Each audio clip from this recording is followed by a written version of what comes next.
All praises due to the Most High family. We back with another Acres anime review. I just finished watching episode 20 of KAIJU number 8.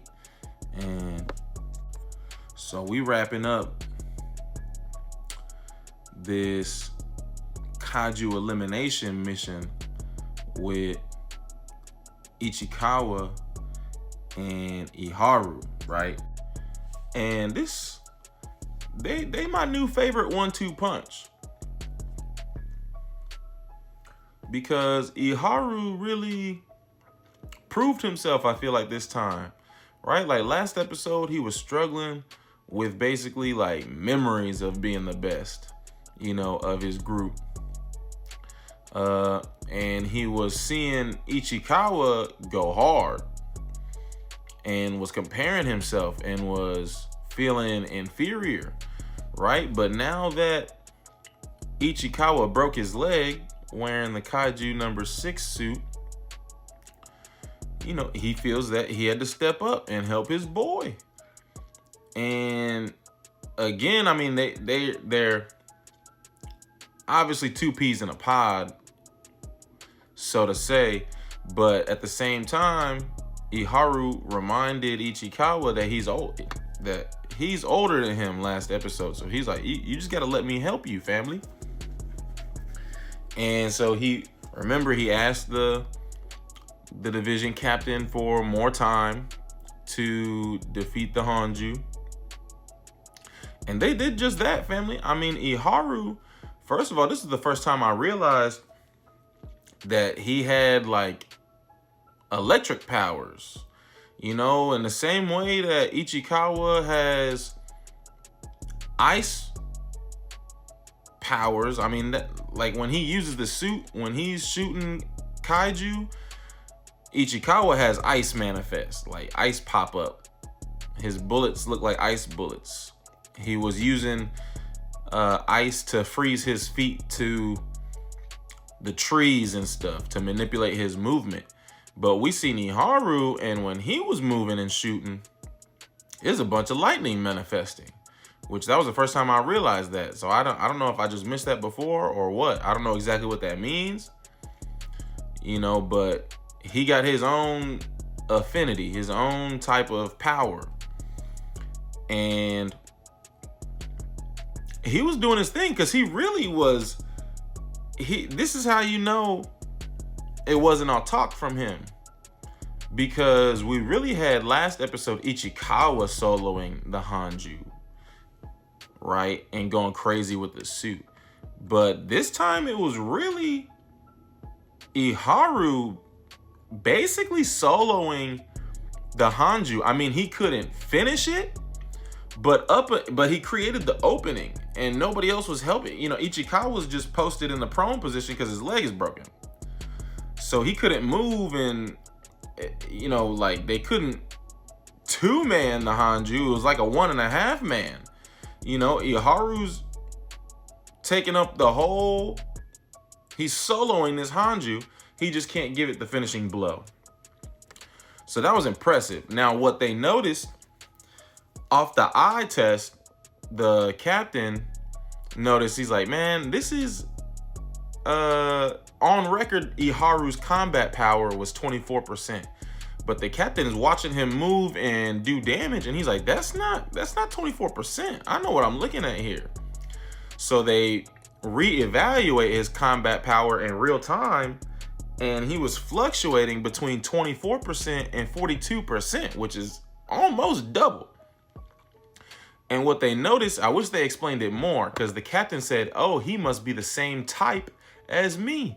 But that's all they said. They didn't really go into detail as far as what this type is, what that means exactly.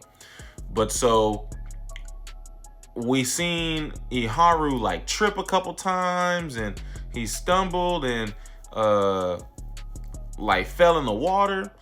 And basically anytime he lost his momentum, anytime he fell out of his groove, he fell down to 24%. When he was locked in and had some momentum and was comboing, like, in a strong way, he bounced up to 42%.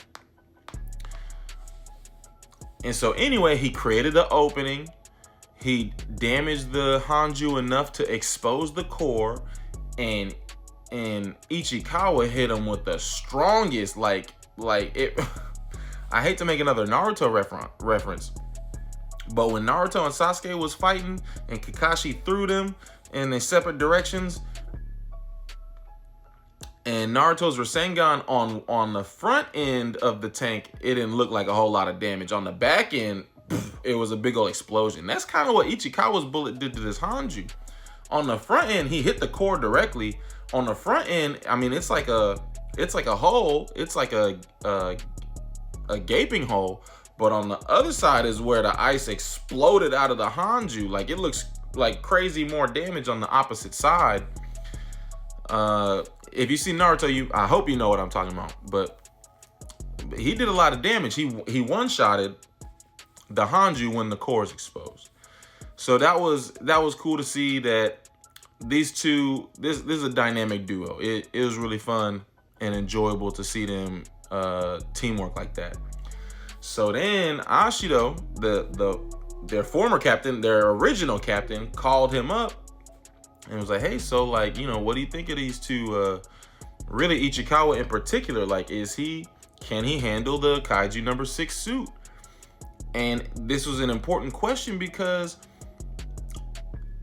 I forget the division number, but their current captain, not their original captain, Ashido, their current captain basically was like partners with Kikoru's mom.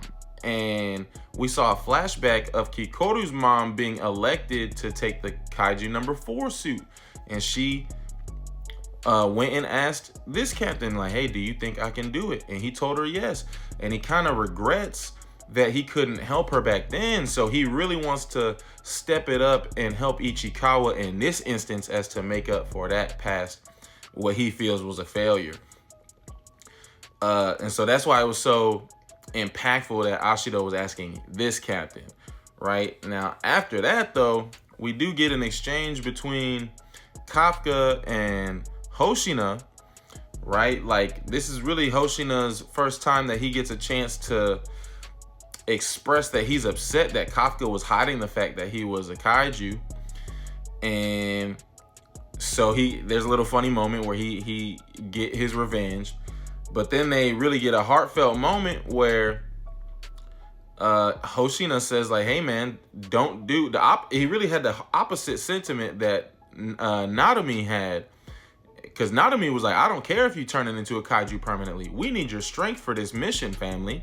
And Hoshina saying the opposite. He's like, hey man, I respect you as a human, stop using the kaiju power, I'll take out kaiju number 9. But that's not how Kafka's built. Kafka's saying, hey, and Hoshina knows this, he's saying this is the same dude that revealed himself as a kaiju in front of a whole kaiju defense division. He's like, so he really not thinking about the repercussions of his actions. He's just trying to protect the people that he care about. So with that in mind, they go and have a training session. And so they boxing, and Hoshina saying, well, yeah, you grew, but you not there yet, family. We need you to get stronger because we have to limit the amount of time that you're transformed as a kaiju. And you want to be protecting people. You want to take my spot as vice captain and be the number 2 with your childhood friend, Captain Ashido. So they boxed for a little bit. It was a good training session. We got some kaiju history because they went to a shrine.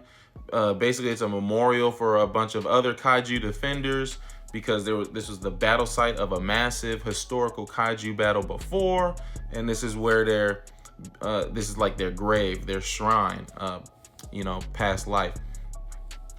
And as they leaving, though, Kafka seen something like a samurai ghost. I don't know what exactly that was, but he's seen that on the way out, and so we got to find out what that is. But this is a solid episode, man. A lot of development, some heartfelt moments. So I'm enjoying this season, man. Kaiju number 8, just as good as the last season, maybe even better. Peace and love, family.